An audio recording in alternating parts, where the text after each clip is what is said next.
Well, Nigeria is being faced with a whole lot of problems, but one that seems to be staring most Nigerians in the face is the issue of poor sanitation. With the world celebrating World Toilet Day on the 19th of November, many are asking what can be done to deal with the issue of open defecation, and not just only that, but waterborne diseases on account of poor sanitation. Well, while we ponder on that later on Dialogue, I want to quickly welcome you to another lovely time on Atlantic TV. Is Viewpoint, and I still remain Michael Gobadir. Thank God it's Friday. Yeah, you know how excited I am about Fridays. Well, I don't know what's happening today, but I'm just excited because it's Friday. Welcome to Viewpoint on Atlantic TV. I am Mercy Irabo. Yeah, you know what Viewpoint is all about. We start with the dailies, we go straight into the dialogue. The news comes around and of course trending. And today's trending, we have loads and loads of gist for you that you do not want to miss. And you know you can engage with us on all our social media platforms, on Facebook, on YouTube, on Instagram at Atlantic Media and TV. We need to go on this quick break, and once we return, the dailies will be next. Don't miss out on exciting news, events, and more. Stay connected by following us on Facebook, YouTube, and Instagram at Atlantic Media and TV.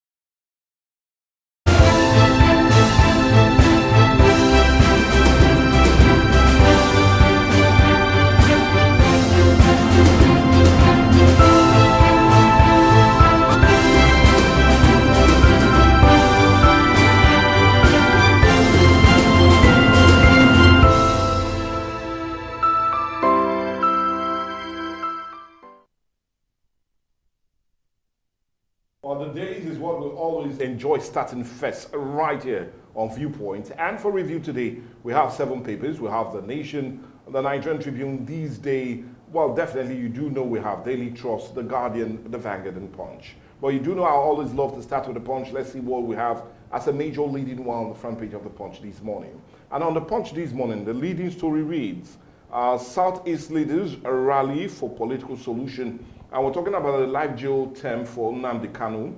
Kanu to appeal judgment, Igbo elite to meet Tinubu. How Kanu sparked courtroom chaos before life sentence. And you know, the judgment came yesterday after 10 years, and he has been sentenced to life imprisonment. But I'll tell you to get more of that story on page 2 and 3 of the Punch newspaper. Let's see if we take some other leading stories on the front page of the Punch. Major win for Nest Oil as court lifts assets freeze in alleged $1 billion debt dispute. And I'll tell you not to dispute that story, but read it up on page 41. A heavy ransom. Bandits demand 3 billion naira to free Kwara churchgoers. And that very disturbing story is on page 24 of the Punch newspaper. Let's see if we take some other leading stories still on the front page of the Punch this morning. And yeah, alleged genocide.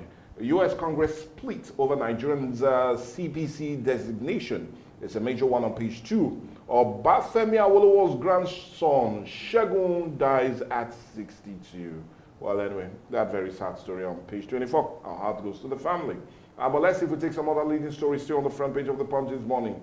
Auditor General indicts CBN over recycled 29.7 billion naira dirty banknote. It's another screamer on page 23. Ondo, madman stabs NSCDC personnel to death.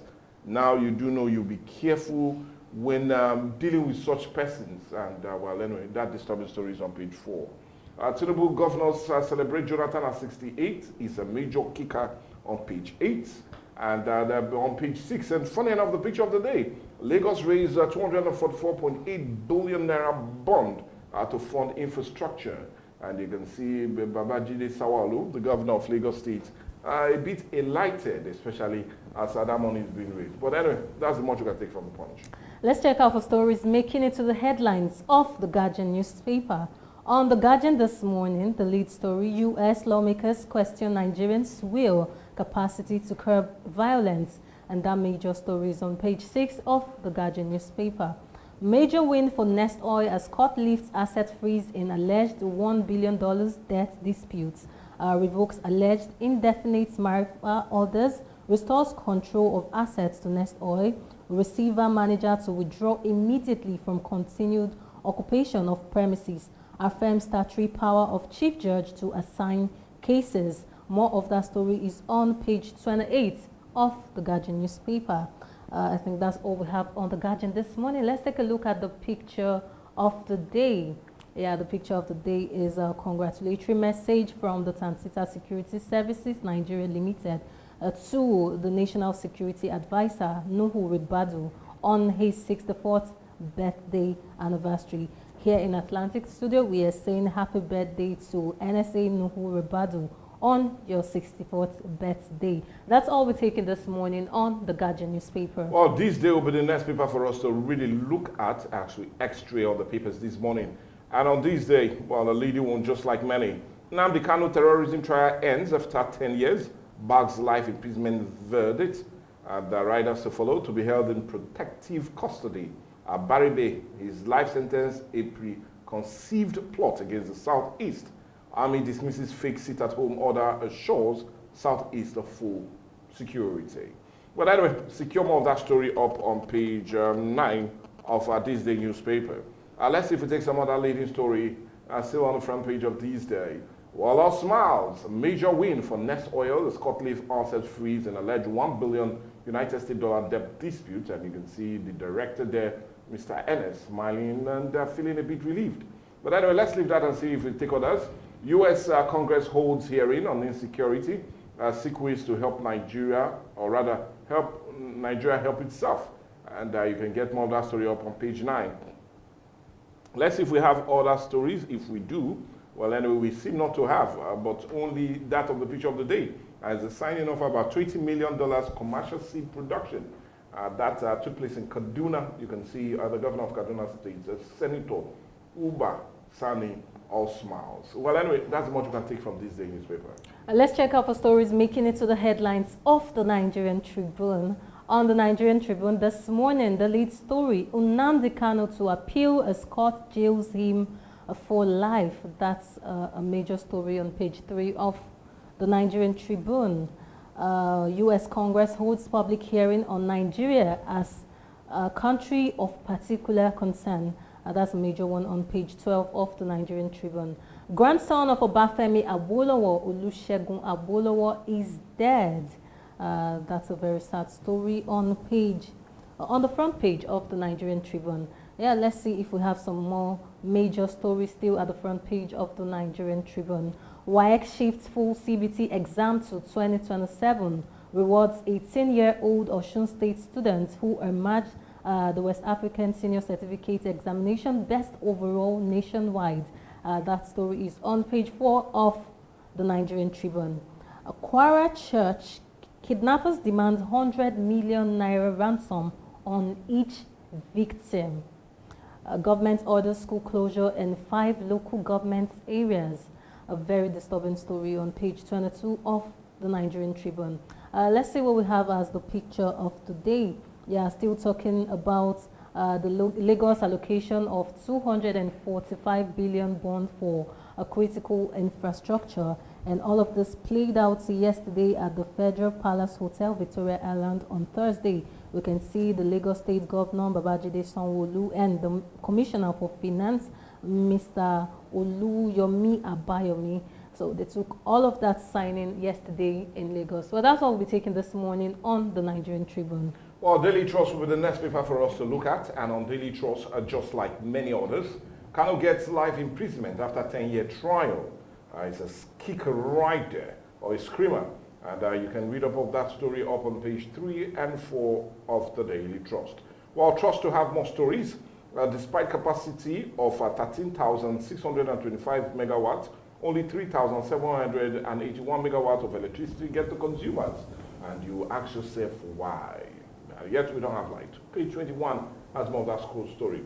School girls adoption. President asked Defense Minister to relocate to Kebbi. And many will say, well, it's about time. But I'll tell you to read that story up on page 19. Jonathan concession in 2015 strengthened Nigerians' democracy. As President Tinubu and others celebrate former President Goodluck Jonathan at 68. But I'll tell you not to read that story on page 68, but 33 of the Daily Trust. Let's see if we take some other leading stories still on the front page of the Daily Trust. We are ACF at 25. Leaders demand solution to insecurity. It's on page 32. And the health workers strike increased patronage of private hospitals. Oh, are they just finding out? Well, let's get more of that story on page 7. Violence in Nigeria affects Christian Muslims, and this is accredited to Pope Leo. And insecurity over 50 schools shot in Kwara is a disturbing one with a wave of kidnappings, especially in Uruku, local government area. Many will be not surprised about that, but read that story up on page 6. But well, anyway, as more are sad, others are smiling, and I'm talking about no other person. But His Excellency Senator Uba Sani at the signing ceremony of a $20 million landmark investment in large-scale commercial seed production in Kaduna State to enhance improved seed availability nationwide. You can see the CEO of the group, Rashid Saruni, right there with that very signing. Well, that's the much you can take from the Daily Trust. Let's see what the nation has for us this beautiful Friday on the nation this morning. Fireworks in U.S. Congress over Nigerians' insecurity. Lawmakers split on religious labeling of insurgency. More of that story is on page 3 of the Nation newspaper. Nnamdi Kanu gets life sentence for terrorism. IPOB chief found guilty on all 7 counts. That's a major story on page 2 of the Nation newspaper. Major wins for Nest Oil as court lifts asset freeze in alleged $1 billion debt dispute. Revokes alleged indefinite marital orders. Restores control of assets to Nest Oil. Receiver manager to withdraw immediately from continued occupation of premises. Affirms statutory power of chief judge to assign cases. More of that story is on page 4 of the Nation newspaper. Still on the Nation this morning, Tinubu sends Matawale to Kebbi, 900 troops to Kwara. Still talking about the insecurity going on in the nation. You can read more of that on page 4 of the Nation newspaper. DSS files terrorism charges against 9 IPOB commanders linked to Simon Ekpa, and that's on page 4 of the Nation newspaper. Awolowo's grandson, Olusegun, dies at 62. A sad story on page 4 of the Nation newspaper. And at the bottom mass of the Nation, that's also the picture of the day. Lagos allocates 245 billion naira bond to critical infrastructure. All of that took place yesterday in Lagos, and you can read more of that on page 7, and that's also the picture of the day. That's all we'll be taking this morning on the Nation newspaper. Well, the Vanguard will be our last paper as usual for us to look at, and on the Vanguard this morning, just like others, court jails Kanu for life. We're talking about terrorism, to forfeit his Biafran radio transmitter to the federal government, says his broadcast incited killings and destruction. Justice in Nigeria not for the South East, says Abaribe, and Indigbo imprisoned for life, ex-Senate President Wabara. Nigeria has different laws for Southeast Igbo women, and there's a double standard, says Ono. But I'll tell you not to double down on that story, but read more of it on page 5. But let's see if we take some other leading stories still on the front page of the Vanguard. Nigeria entrepreneurship index rises to 0.47%, according to a report on page 19. Uruku church attack, pattern of targeted violence now clear. This is accredited to the Christian Association of Nigeria on page 4. As congressmen rally meets Ribadu, security chiefs in Washington, U.S. Congress highlights alleged Christian genocide in Nigeria. And you can get more of that story up on page 3. National interest, Anya Agaga, Akonde orders chart way forward for Nigeria. And you can see that very book on page 7. But let's see if we take some other leading stories and see if we take them out. Outrage over World Cup ouster. Time to kick out NFF. And many Nigerians will say hooray. But take more of that story up on page 13. ATA responsible for acquiring bonds increase allocation. And this is accredited to Jonathan on page 3. Lagos raises $244.8 billion naira bonds for infrastructure. And that story is on page 10. But a sad story, Segun Awolowo, grandson of the legend, Awolowo himself, is dead. And you can get more of that story on page 6. But the picture of the day is Nnamdi Kanu, leader of the indigenous people of Biafra, IPOB, Middle, at the Federal High Court in Abuja during his sentencing by Justice Motosho James, and that took place yesterday. But anyway, that's the much we can take from the papers this morning. Like we said, we had about 7 papers for review, and I will always implore you that don't just enjoy and digest all you have here. Why not read further and get more knowledge as it concerns what seems to be? But that is after you've enjoyed your day on Viewpoint, because losing any will definitely mean a lot to you, because we have an interesting program still to come. Remember, the news will come around the hour 10. You do know that definitely trending will be cooking with a whole lot of bubble, and you will love to be a part of it. But most especially, dialogue will be next right here on Viewpoint.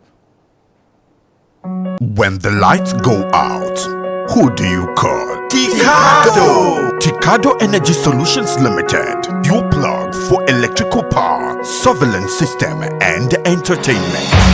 From expert electrical installation to efficient eco-friendly solar inverter systems, no matter the size, Ticado delivers smart energy solutions designed for today and tomorrow. We also help you secure your space with our cutting-edge security and surveillance system. Enjoy crystal clear entertainment with our professional DSTV and cable TV installation. Visit Ticado today at Block F4, Suite 41 and 42, HFP East Line Plaza, Abraham Adesanya, Aja, Lagos. Or call 0906 902 5025 or 0815 176 6817. Explore our services at ticado.com.ng.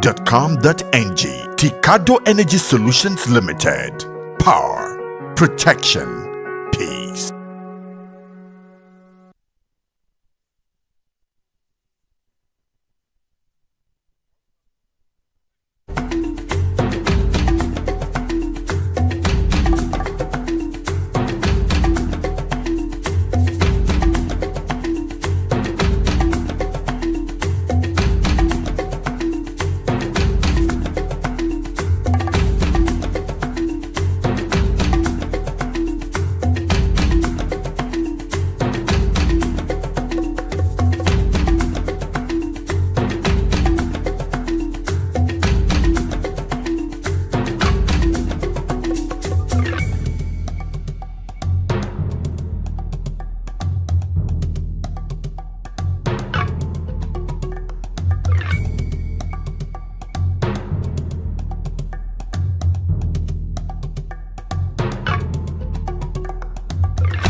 Atlantic TV, culturally inclined and uniquely different. The future of our Richard. Are you sure? You're all welcome. My name is Eseni Okorore Ifoma. I'm representing my area commander in person of Ishako Barbara. We are from NDLA Warri Area Command. I know some people will be surprised to see NDLA. So what is NDLA doing here? NDLA is not only an enforcement agency. We are in partners in national development. As in, we believe that drug-free youth, they are the foundation of a great nation. That is why we believe in doing campaign, as in sensitization campaign, in schools, in churches, markets, communities, in order to educate our youth the dangers of substance abuse. Now, the program, the title of this program says the future of worry child, why the theme is beyond limit. Yes, for you to go beyond limit, you must refuse to be identified, as in refuse to identify by your background or your challenges. Okay? Believe in yourself that no matter where you came from, that greatness can come out from you. No one was destined to be great, as in special. Everyone is destined great by God. It depends on the way and how you do it. We are here to talk to us about the dangers of substance abuse, the drug abuse. For you to go beyond limits, you have to stay away from drugs abuse. Yes, because drug can limit you from being who you want to be. There is a clip, a video in this place. I want them to, please, can you put the video for us to watch it just for a few minutes? Then we can go on. If anybody give you your banana, sky, Simba. If sugar daddy give you your cocaine, Simba. What you cool, Simba. Give you skunk, give you loud, tell you send I was that. Simba. That's how you take Sato. Hey, what's in my eyes and see? Simba, what you cool, Simba. No be say, I know they hear when them say, make I stop. Hey, I know if it stop. I swear I want to stop. Somebody help me stop. If anybody give you your banana, sky, hey, whether na school she Simba, what you cool, Simba. Thank you. Do you understand the language? What is he trying to say? He said, if anybody is giving you, that you should say what? Good. We are here to talk about the effect of drug abuse, effect of substance abuse. But before we go on, I want to tell us what that substance, that drug is all about. According to UN definition, it said drug is any chemical substance which when taken into the body by whatever means, it will change the function, the behavior, or the mood of the user. That is drug. The word chemical substance. It's a chemical substance. It can be natural, it can be synthetic. That thing that when you take it into your body, your mood will change. The functions will start behaving somehow. It can be taken by, as in using water orally. You drink it, you can inject using syringe, you can rub it on your body, you can sniff. Even some people that abuse drugs nowadays, some they even inject it through their anus. So whatever means you take it, your mood, your behavior will change. It's a drug. So, what is drug abuse? What is drug abuse? Drug abuse is when its use is not medically necessary. When its use is not medically necessary, in the sense that, we sometimes will feel weak, we feel tired, or headache. Some headache maybe you stay long, you do not eat. You normally do me. If I stay long, if I didn't eat well, before you know, I'll start having headache. Some people may be tiredness, they start having headache. Those things, you may not need drug at that point.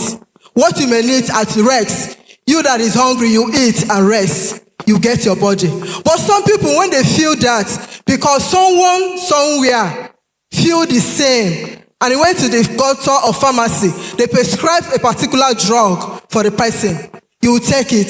You see that person taking it. Next time, if you feel the same way, you will go and buy. You don't know whether your body need that drug at that point. So whenever we feel anything, we have to go to the doctor, seek for medical assistance, medical attention. Don't just go walk into the pharmacy or to the chemist, give me this so drug, when you are doing it, you are abusing drug. Another one is when it's legally prohibited. Government said, who should not abuse this drug? Don't touch it, don't deal with it. All these cocaine control drugs, tramadol, Refnol, codeine, cocaine, heroin, Colorado, ice, all these things, government pound it. At that point, you know that it's not good. You are touching them, you are dealing with them, you are taking it. You are abusing drug. We have another one, it's when it's excessively used. This one is in case of socially acceptable drugs, because there are some drugs that are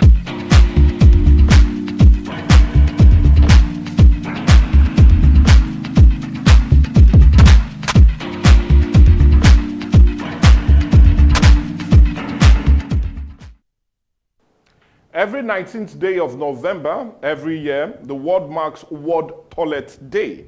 And the theme for this year's 2025 event is sanitation in a changing world. Now, poor sanitation in Nigeria is a critical issue marked by widespread open defecation, a lack of access to basic facilities, and high rate of waterborne disease. These problems are exacerbated by a lack of proper infrastructure and have led to significant economic cost and health consequences, particularly for children who are under the age of 5. So a need for us to really look at the theme for this year's World Toilet Day. Now, the lack of access to safe and hygienic facilities for the disposal of human waste and the contamination of environment by waste has been a lingering problem in Nigeria that many feel in the 21st century the country should not be grappling with such issues. But the question still remains, what should government at all levels do to end this contending problem, and how can we as a people collectively end the era of poor sanitation?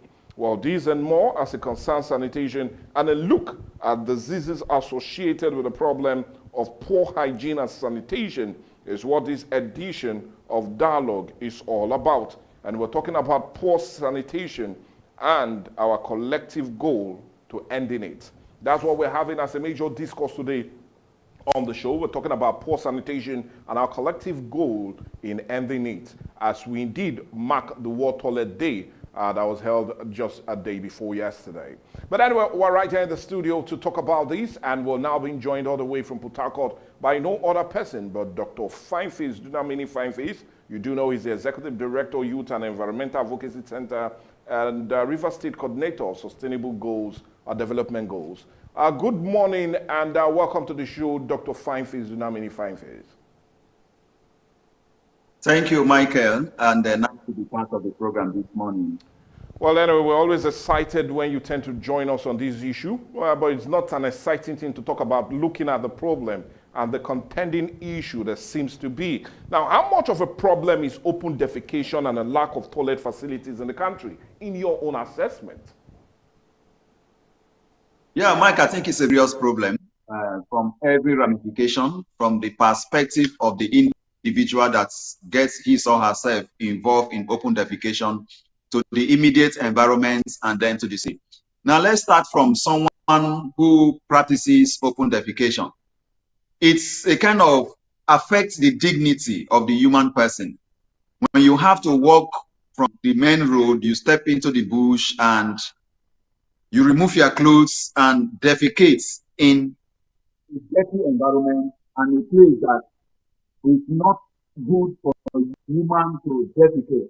It destroys that environment by way of making it filthy, and it affects you too because your hygiene is completely, at a state of do humanity. And then you look at how it affects, the immediate environment in terms of sanitation. So it is a big issue, I must say. You've said that. I want to really, let's really put our discussion on a very straight perspective. Now, I'm a bit curious to ask. Now, is this open defecation affecting the 6 geopolitical zones of the country, or is this more of a centralized problem to a certain region, in your own honest assessment? Yeah, I think it's the entire country. It's not specific to any particular region because the statistics has it that we have about 47 million Nigerians are involved in open defecation. So you can imagine when over 47 million people openly defecate, destroy the environment, and it's the hygiene of that person, the dignity and everything. So it affects the entire country. There is no particular area that is entirely out of it. But why it might happen more in some area, in some other areas, it might happen less. For example, if you are at a place like desertic areas in parts of the north where you do not have bushes, you do not have maybe gutters that are everywhere that some people hide to defecate, it may reduce the rates of it there. But that doesn't mean that they are not doing it by digging holes and defecating into the holes and all of that. But it happens across the country. Then when you see some other parts of the country with bushes and places where people can hide and carry out open defecation, it happens more. So I think it's a national, and I think it needs to be tackled from every angle, from the federal government to the state and the local government. They need to come together and address this issue because Nigeria seems to be one of the few countries around the world that still has over 47 million people practicing open defecation. And I think it's not very good for our image. Well, anyway, yeah, you just stated the obvious. And another major obvious thing is that with our own findings on dialogue, we've now discovered about 71% of the population lack access to safe private toilets or facilities. And not only that, 39% of households lack access to basic water supply. Now, I want us to really look where we need to heap the blame on. Should the blame be heaped on the government, or do you feel the real estate private sector are not taking the challenge really seriously? So who should really take a fall on account of this very issue that we're being faced? 45 million Nigerians open defecation. Let's really know where the blame should go. Yeah, I think it's the government. It's the government that we have to blame because of poverty, a lot of people don't have facilities, they don't have houses that are suited, that they have toilet right inside them. Because of poverty, millions of Nigerians don't have that kind of facility. And then when they go out for their businesses, government is supposed to provide public toilet places where people can go for washing whenever they are pressed. But you do not have that.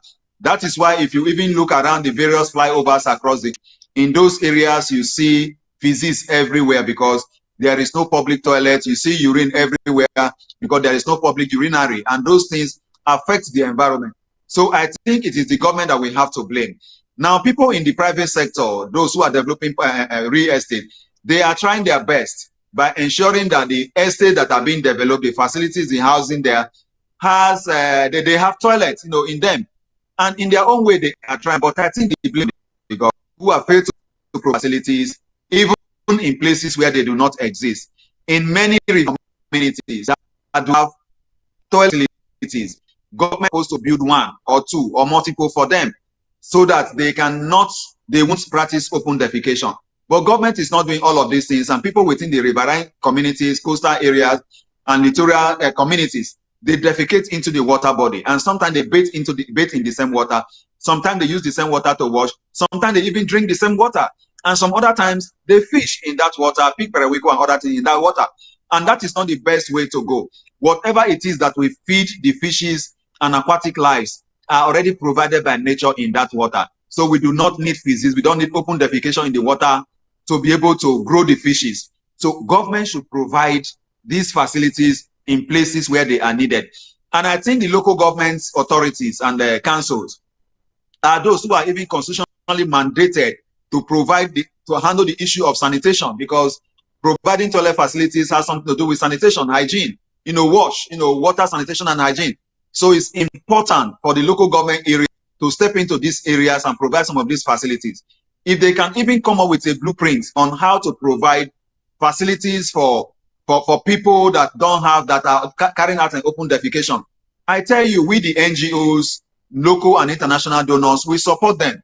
So the local government councils across the country should develop a blueprint on how to address the issue of open defecation through the provision of infrastructure, toilet facilities, water in those areas, and employment of personnel that will man those facilities and ensure that they are running in the urban centers and then in communities where they will be properly managed.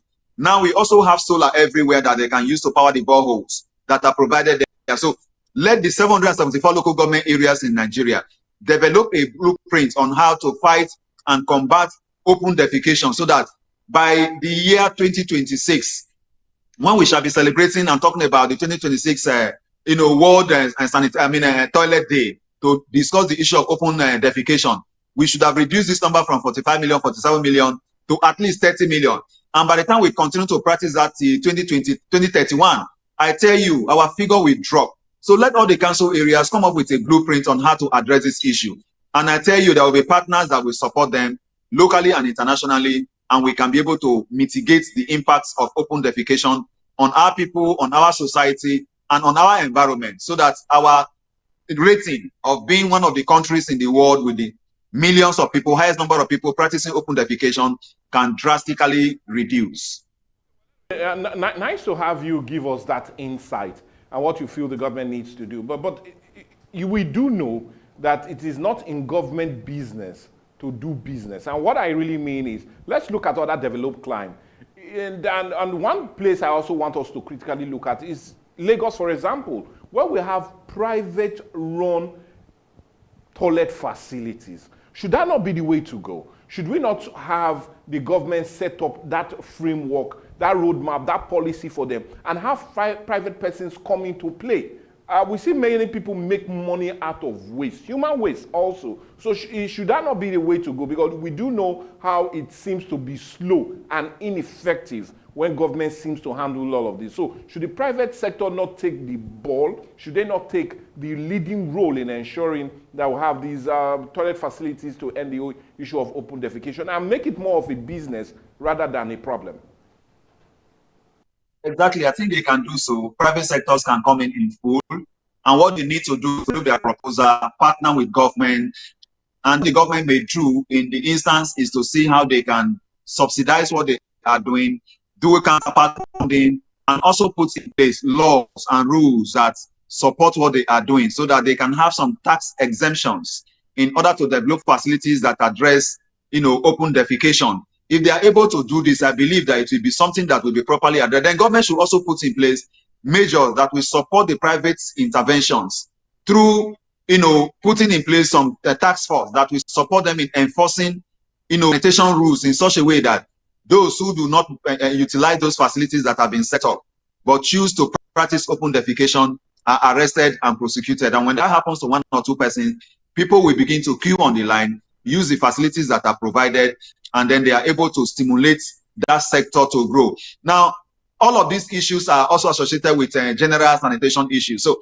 waste is money, waste is wealth. When they are sorted and they are separated and they are recycled, I tell you, this generates resources. So I think the government should do something in this direction, and the private sector should put together their proposals, put a blueprint, approach the government for partnerships, look at areas of collaboration, and I tell you that it will help us to reduce it, because the figure is just between 45, 47 million people.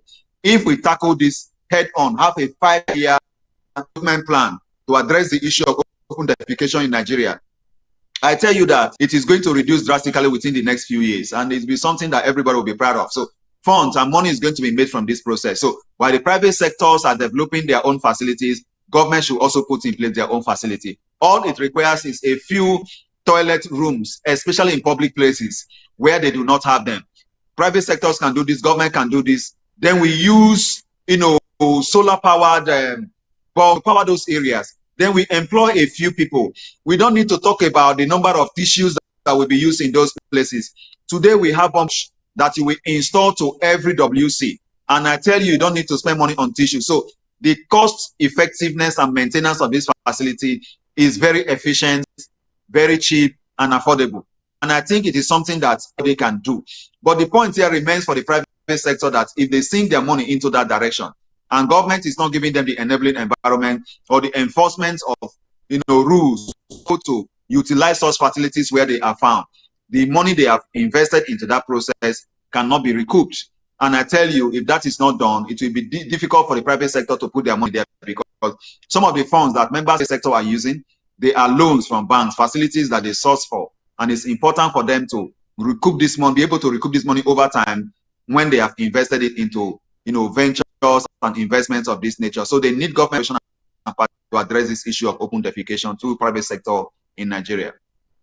Thank you so much, Dr. Fineface Nnamani. But I still want us to remain with another major issue that is giving us, or rather giving the country, a whole lot of concern. Latest statistics has put it that we have almost 100,000 deaths annually of children below the age of 5 on account of diseases associated with poor sanitation and open defecation. Now, I know you visit rural areas and riverine areas, especially around the Niger Delta. Now, let's look at how much of the health concern and the health consequences of this whole poor sanitation and open defecation, how really impacting negatively is it on these riverine areas and Niger Delta as a whole? Let me understand that. I think it's very, very impacting on the people and children that are growing up in these communities and these riverine areas across the Niger Delta, because most of them are growing up in an environment that is inhuman, an environment that is not clean, an environment that is dirty, an environment that has poor sanitation. And as a result, children play around. A lot of their parents don't have flats, they don't have big building that they can stay in and play. So they go out to play. And the environment where they go to play it's not as clean. And because those environments are not clean, the issue of them contracting disease is there. And as a result of all of this, it boils down to the children falling sick. And their parents, as a result of poverty, cannot even take good care of them in terms of being able to give them the best medical attention that they require when they fall sick. And as a result of that, you have these children dying. And I think it's something that needs to be given attention, because in our society today, if you look at even in urban areas, you have a lot of slums. Then behind them, you have a lot of ghettos, and a lot of children are breeding here through parents that don't practice, birth control. They don't use any of the contraceptives. You see a lot of children growing up in that environment. And because of the filthiness of the environment they grow up in, those who manage to survive, they turn out to become nuisance in society. And as a result of that, it contributes to why they are even unable to take care of their own children in such a way that they won't suffer. Those their other younger ones that didn't make it to their level are suffering. So I think so much needs to be done, not just on the part of government, by the people, by cleaning their environment, ensuring that they live in a hygienic environment. And government also has a role to play to sensitize the people, create awareness, send sanitary officers to the various areas where people live to look at what they are doing. And those who are not keeping clean sanitation are arrested. And that is why we even talk about the fact that we should have regular monthly sanitation, whereby people will spend at least 3 hours, 7 to 10 a.m., cleaning their environments, evacuating their waste, and then you have sanitary officers going around to check to be sure that people are really endeavoring to live in an environment that is relatively hygienic, so that it will reduce the infantry death rates that we are having. So I think it's important for us to collaborate, not only blame government or focus on government, but we should also do something on our own part, especially in communities, coastal communities, riverine areas, and rural areas that we have across the Niger Delta and, of course, Nigeria. Fineface Nnamani, we've talked about the health consequences of open defecation and poor sanitation. I want to look at the economic impact this is also having on not just the communities, but the different local governments and urban areas in the country. With our own latest finding on Dialogue, we discovered that about 1.3% of our GDP seem to be lost on account of this poor sanitation. Now, let's look at the economical impact this has had over time as it concerns poor sanitation and open defecation. In these communities, there are many already struggling to survive. Many, just like you said, are living below the $1 per day earning. So let's understand the economic impact all of this seems to have. I think it has a lot of economic impact. And I just try to recall as we are, reading out the question, some of the things we learned in secondary school in those days when we are asked of the economic importance of mosquito. We are asking our teachers, how can mosquito economy? They say yes. When you are bitten by mosquito, you contact malaria, you have to spend money to buy drugs. So for you going to buy the drugs, you are creating job for people who are manufacturing the malaria drug.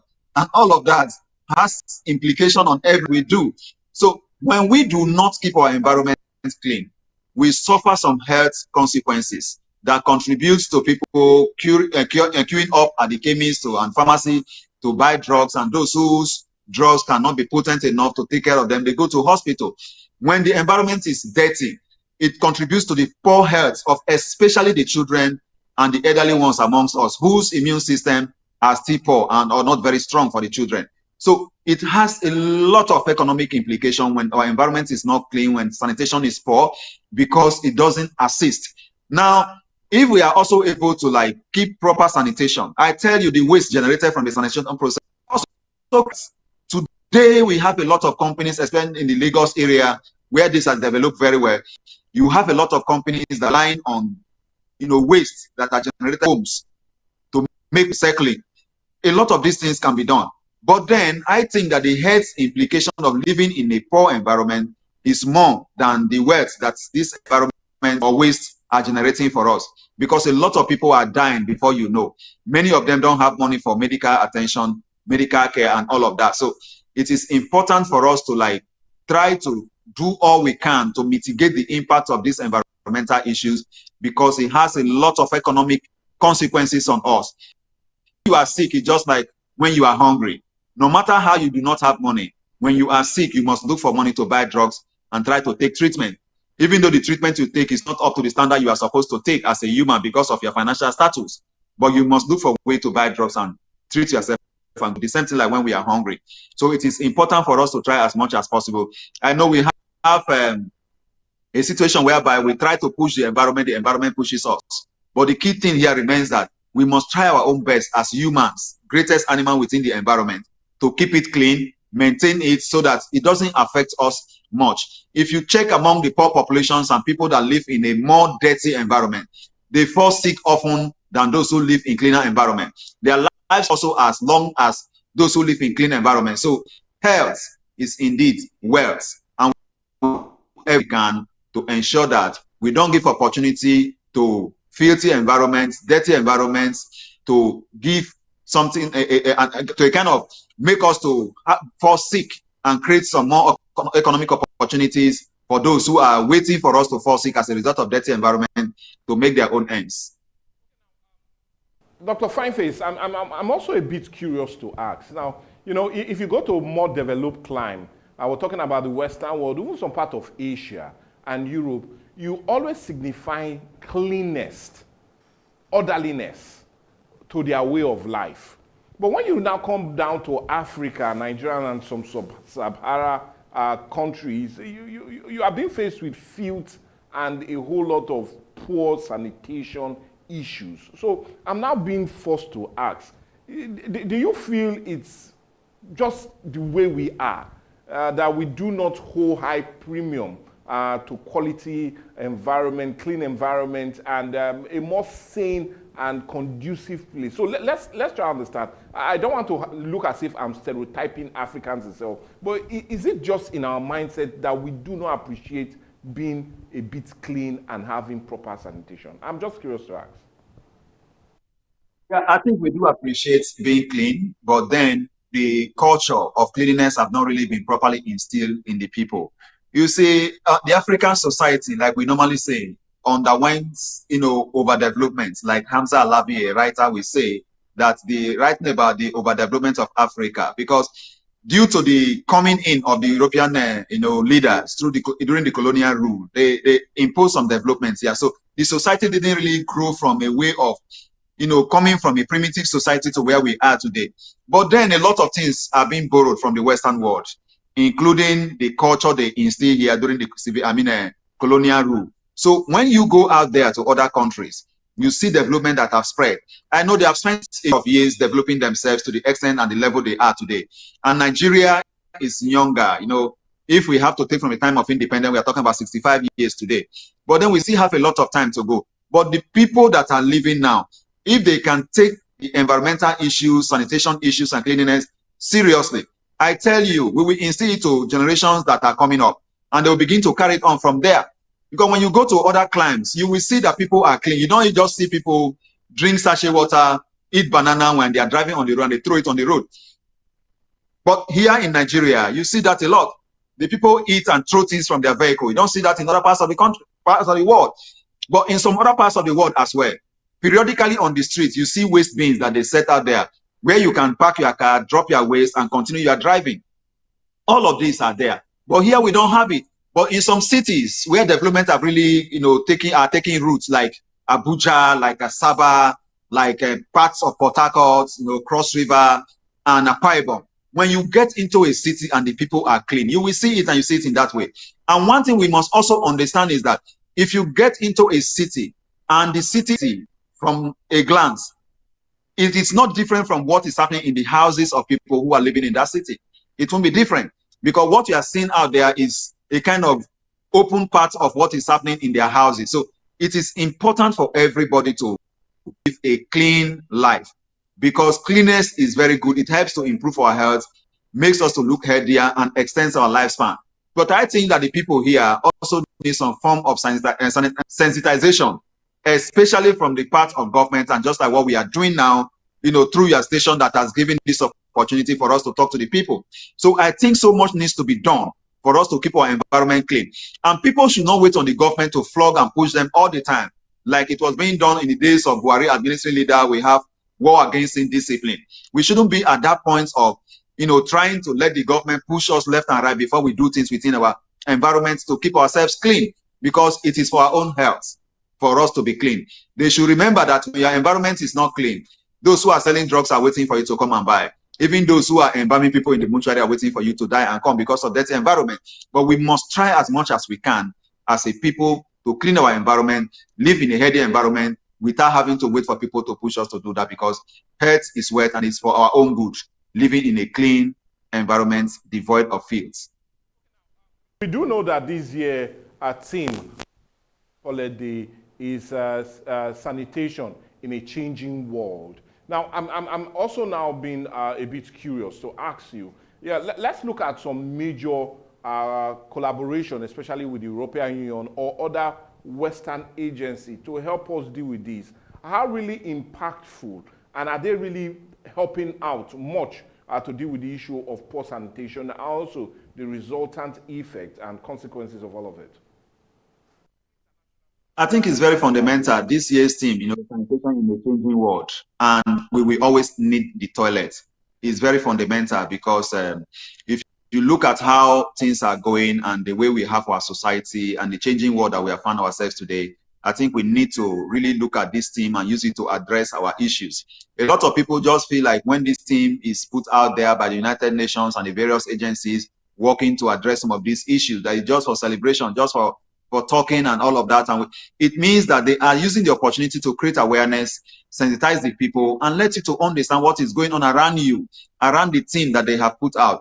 And for you to utilize the opportunity to address the issues the way it should be addressed, so that the people can have, clean environment. So this sanitation in a changing world, it is very clear for us this way, because in the past, the rate at which people travel from one point to the other was reduced. But nowadays, the world is changing.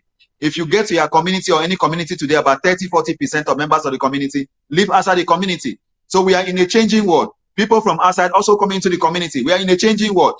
Imagine you traveling into a community. Maybe there is no hotel, or if there is a hotel, you can't just walk into some hotels and just use their restroom. There should be facilities that people can use in public places. That is what we are saying, that the world is changing. The theme of this year also talk about changing world in the environment that we have, the climate change issue that is affecting us. Just recently, experienced flooding in parts of the Niger Delta, and the flooding that we experienced this year is receding right now. Look at an environment where people were carrying out open defecation. The flood comes, pushes the flood water into your house, into your business places, and into your offices. And when the flood recedes, there is no opportunity to clean up the office, clean up your home, and even fumigate those areas. You live with the fields, diseases that comes with that flood, and it's contributing to the death of many people. So we are in a changing world where climate change is affecting a lot of things that we do. And as such, we must try to practice sanitation in line with how the world is changing, because we will always need the toilet, we will always need our houses even when the flood recedes, and we will always try to make sure that as the world is changing, we also change with the world. So the way we practice sanitation in the past shouldn't be the way we are practicing sanitation today, because the world is changing and we must change in line with how the world is changing in order for us to meet with the current and contemporary, sanitation demands of the society. Well, thank you so much in giving us that insight into it. Now, you talked greatly about what awareness will do and how really much of a contribution it will be in dealing with the problem. And you also talked about the one I want us to still remain with. Yeah, we do know during the military era, we had these once in a month, a Saturday, monthly sanitation, which some local government right here in even Delta State, like Ugeli North, and some others are already wanting to implement. Now, let's go back there. Do you feel Nigeria was better off when we had this monthly sanitation than it is now? Because many proponents of that very sanitation argue that should Nigerians be forced to clean their environment before they do, should it not be a common sense thing for them to do? So if we're now reintroducing it, what positive impact will it have? That's the question. I think it will have a very good positive impact. I support the fact that we should have, monthly sanitation, 3 hours, 7 a.m. to 10 p.m. for people to clean their houses. But what I do not support in relation to that is restriction of movement in such a way that you begin to arrest people and detain people and asking people to take permission before, they can move when they are on essential duties. But it's important for us to have monthly sanitation because it gives opportunity for people to deliberately clean their environments, evacuate their waste, and then continue doing so every other day. But if we introduce that in our various communities, I think it will be a very good way to go. And then ensure that people stay home to a very large extent for just 3 hours every Saturday, basically last Saturday of the month or first Saturday of the new month. Bayelsa is practicing that. Rivers State is practicing that until it was suspended recently by the governor as he returned from, the suspension of the state of emergency. So I think if Delta North was practicing that, they should raise it. Other local government areas in Delta State should introduce that. It's important for us to talk to the people, sensitize the people, and then introduce these 3 hours only 3 hours in a month for you to clean your environment. It's important for that to happen. And when that is being done, the sanitation authority should dispatch men, to the various areas to check and be sure that people are complying and keeping their environments clean. And then there should also be a way of saying that if we check around, you didn't clean your environment, you may be arrested and fined to pay some amount of money as fine for not cleaning your environment after the 3 hour sanitation. If we put some of these measures in place, it will be good. In our clan society here, people need some form of force for them to get things done. That is why that if that is fully introduced, it will go a long way to help us keep our environment clean.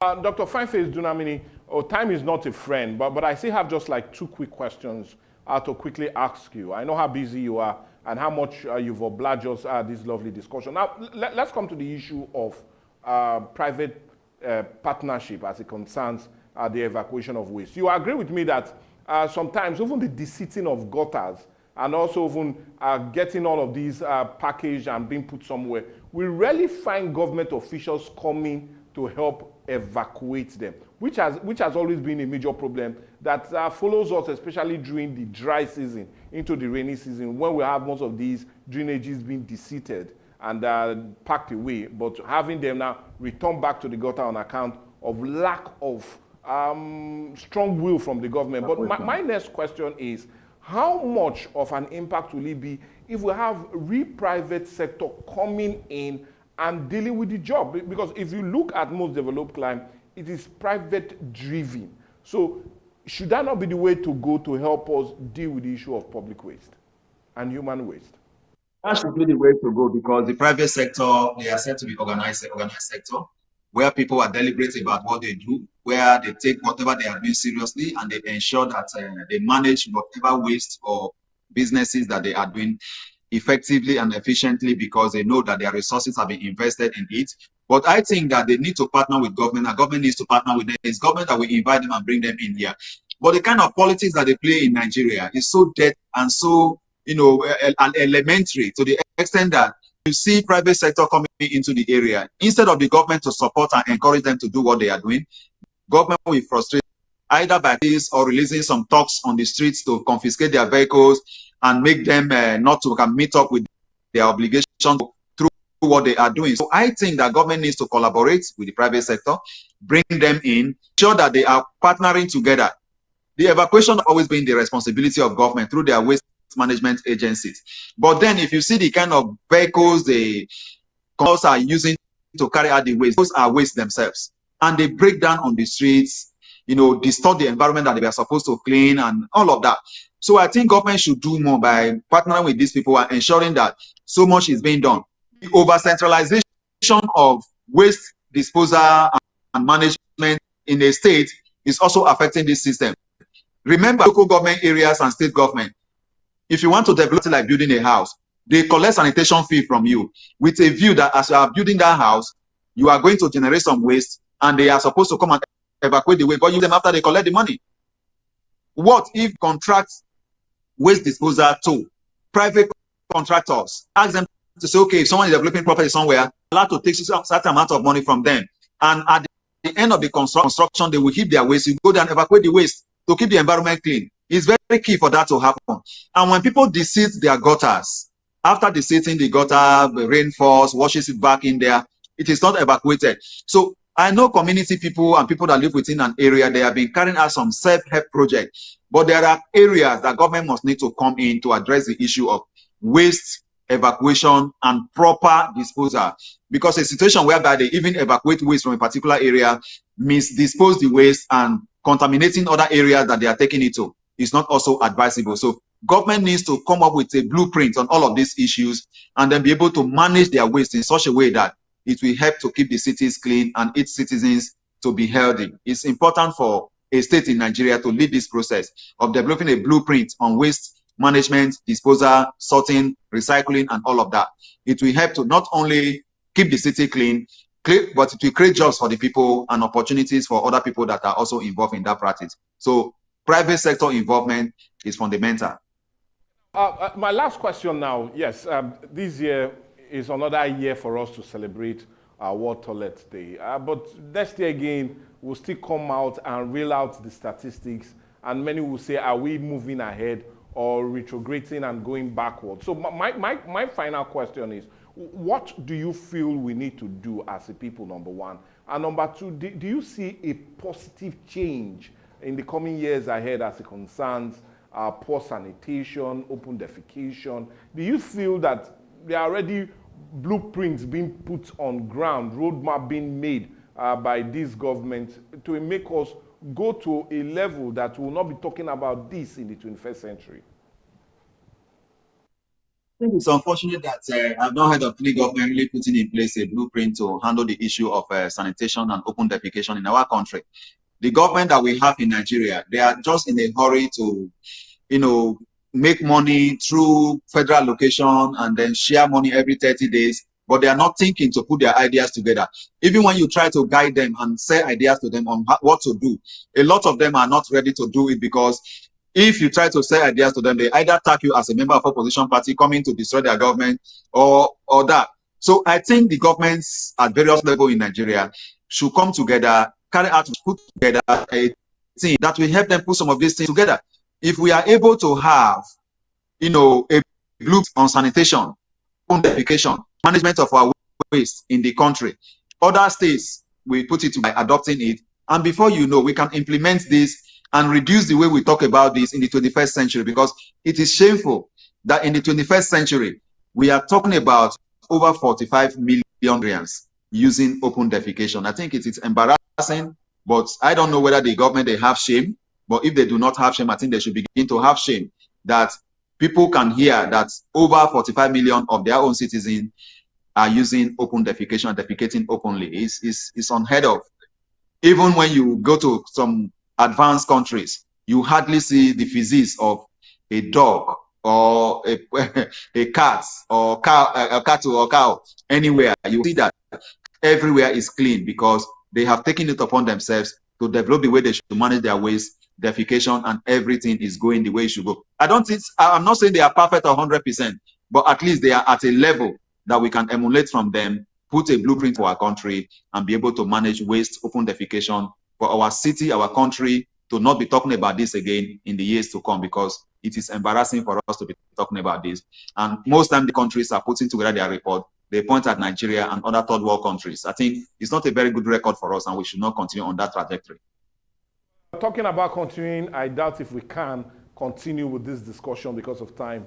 My PD is already giving me that sign that we need to go. But we'll not go without really thanking you so much. And I'm talking of no other person but Dr. Fineface. You know how many Fineface? You do know he's the Executive Director of Youth and Environmental Advocacy Center and the River State Coordinator of Sustainable Goals or Development Goals right there in Port Harcourt. Thank you so much for your time with us, Dr. Fineface. We really appreciate your time with us.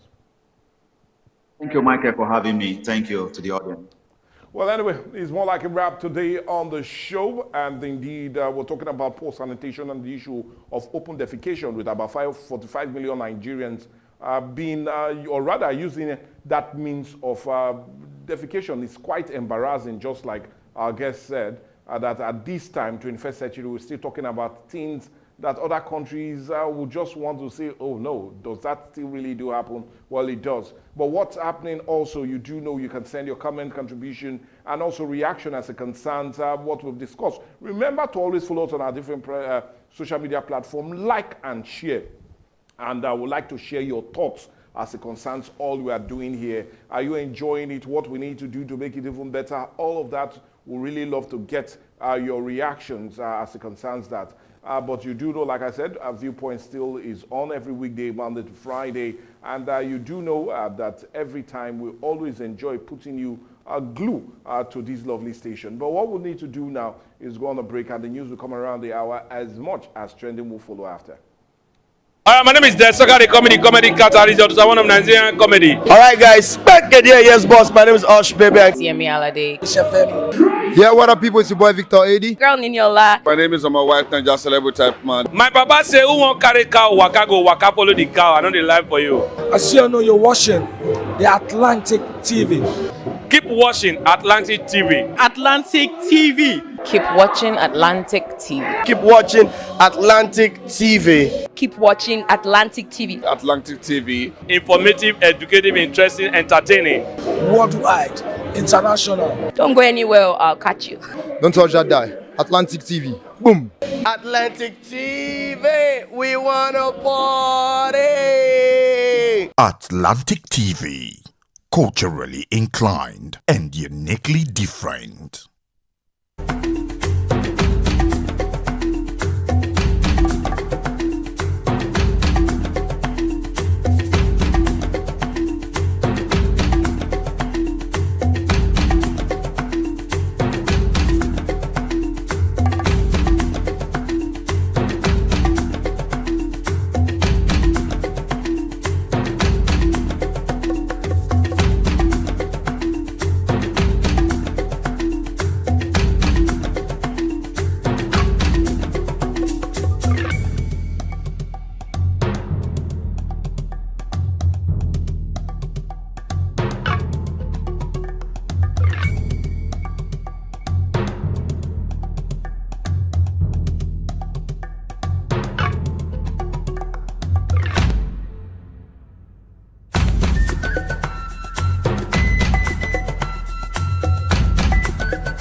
Atlantic TV, culturally inclined and uniquely different. Ruth Gender Foundation. I'm Ruth Edema Collins. I hold a first degree in physics electronics, a postgraduate qualification in business administration, and a nationally certified French language tutor. Career-wise, I'm an educational facilitator. I'm the managing director at Atlantic Media and TV, and I'm also a director at Rukotech Integrated Services Nigeria Limited. I'm a wife and a mother, and I like dressing up to show up. Yeah, so that's basically me. Thank you. Root Gender Foundation was inspired from my personal experiences growing up as a young girl in a typical Nigerian environment. For me, it was being different. It made people bully me, abuse me, and harass me. I was always misunderstood and underrated.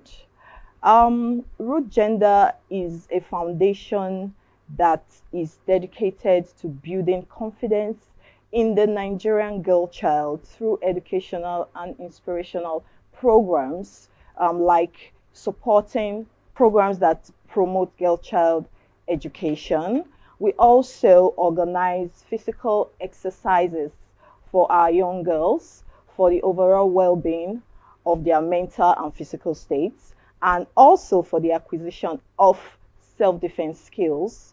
We also sensitize girls on laws that protect them. In our constitution, a lot of girls do not know that they have rights, that there are laws that protect their interests in Nigeria. Hence, they are vulnerable, they are living in fear, which is stopping them from reaching their full potentials. So we sensitize them on the laws that protect their interests. This, like I said, is visioned towards building confidence in the Nigerian girl child. So that is just a wrap-up of what we do at Root Gender Foundation.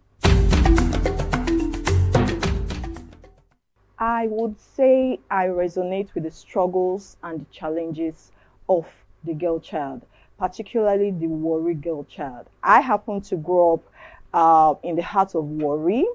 From an average background.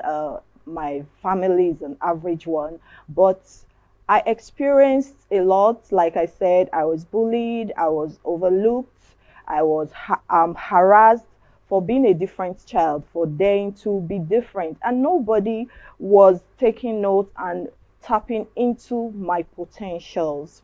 So my interest for the girl child is I would love to be a voice for the girl child. They need people to believe in them. They need people to speak for them. I also want the Warri girl child to know that there is hope beyond the reef. I want them to see the bigger picture.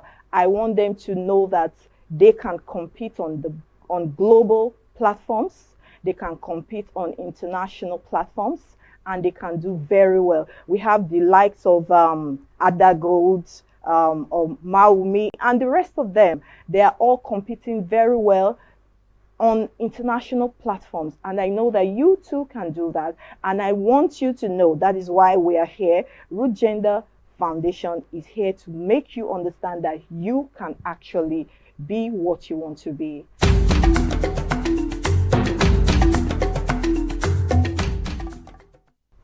As part of our objectives at Root Gender Foundation, we are dedicated to promoting girl child education.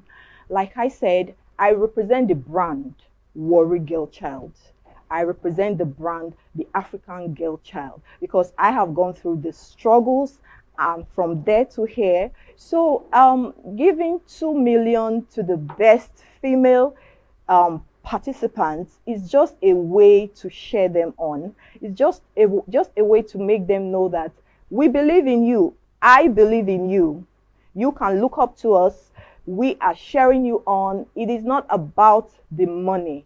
We believe in your potential. We want our girls to know that you are doing the right thing at the right time. You are in the right place, and this is what you should be doing. That's why we are supporting you, and we will always be here to support you. Girl-child empowerment to me is enforcing laws that protect our girl child. You know, my NGO, we've been pursuing a bill that we will see to be passed. We are asking that our girls should be allowed to carry pepper spray as weapons of self-defense. Because if you look at it, our women have nothing to protect themselves. They are just there by the grace of God. So we are pursuing laws that will protect the girl child. So empowerment, girl child empowerment to me is enforcing laws that protect the girl child, educating the girl child on time and money management, financial literacy, and equipping them with self-defense skills. Also, access to quality education. This to me is girl child empowerment and nothing more. A girl child must possess effective communication skills. They should be able to communicate effectively. A girl child should be financially literate. She should know how to manage her finances, and she should also know how to manage her time.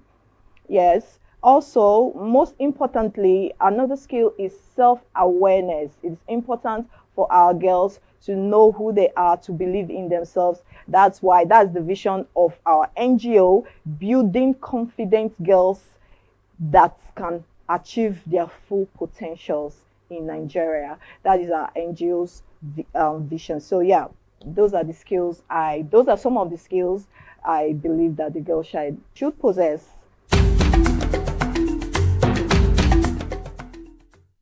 She needs role models. She needs people that have dared that path and have made it. Our young girls need role models. That's why we have to do better. We have to do the work. We have to bridge the gap. We have to share them on like we are doing. You can achieve your dreams. First, you have to make education your best friend. Every effort you put into learning will always be there for you to never fail you. Boys will break your heart, people will break your heart, but every effort you put towards learning anything, everything will always come through for you. So for you to achieve your dreams, look towards the right people, look towards the right direction. There are people that have achieved in that route. I will encourage you to look up to them, learn from them.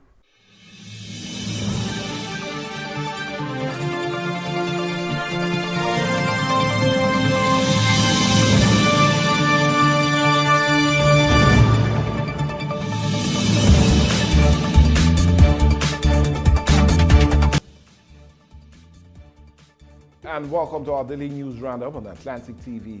I'm Michael Obadio. Now to the news. Court jails Nnamdi Kanu for life on terrorism charges. Fuel tanker explodes on the Kuabraka Road. Shops and houses razed.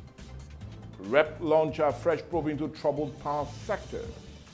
A fuel supply at risk as Ipman warns over unpaid government debts. And on the foreign scene, U.S. lawmakers slam Trump's reckless military threat to Nigeria. And talking sports, the 2026 World Cup, FIFA releases playoff fixtures for final 6 sports. Now to the news in full. Well, the Federal High Court in Abuja has sentenced the leader of the indigenous people of Biafra, Nnamdi Kanu, to life imprisonment after finding him guilty on multiple terrorism charges. In a ruling, Justice Omotosho handed down life sentences on count 1, 2, 4, 5, and 6, while also imposing a 20-year sentence on count 3 and 5-year term on count 7, all without the option of fine. The court cited several broadcasts made by Kanu, including directive to manufacture Molotov cocktails and attack military and police convoy. The judge ruled that Kanu's alleged threat against the U.S. Embassy and the former British High Commissioner Katrina Lang are counted or amounted to terrorism against international protected persons. Kanu, who had been in DSS custody since 2021, rearrested, has faced a long-running trial marked by multiple adjournments, with his legal team arguing violations of due process and also international law. Although I'm not really persuaded, but I must temper justice with mercy. The court is moved by chapter 23, verse 23 of Matthew, in the book of Matthew, to the fact that, who unto you, scribes and Pharisees, hypocrites, for you pay tithes of mint and anise and cumin, and has omitted the weightier matter of the law, judgment, mercy, and faith. This you ought to have done, particularly, and must notice the word in Matthew 23 and verse 23, the word mercy. Our Lord himself is merciful. No matter what we do, is a merciful God. It is on that note that the court will follow this above admonition of Jesus Christ in the above passage and show mercy to the convicts. In addition, the death penalty globally is now being frowned upon by the international community. Consequently, and in the interest of justice,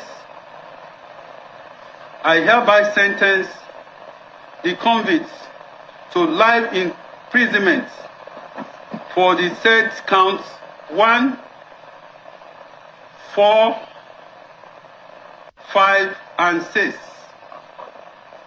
instead of death sentence. Life is sacred to God.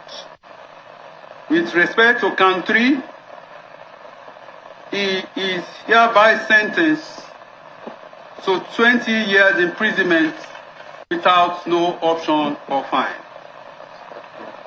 For count 7, he is sentenced to 5 years imprisonment without no option or fine.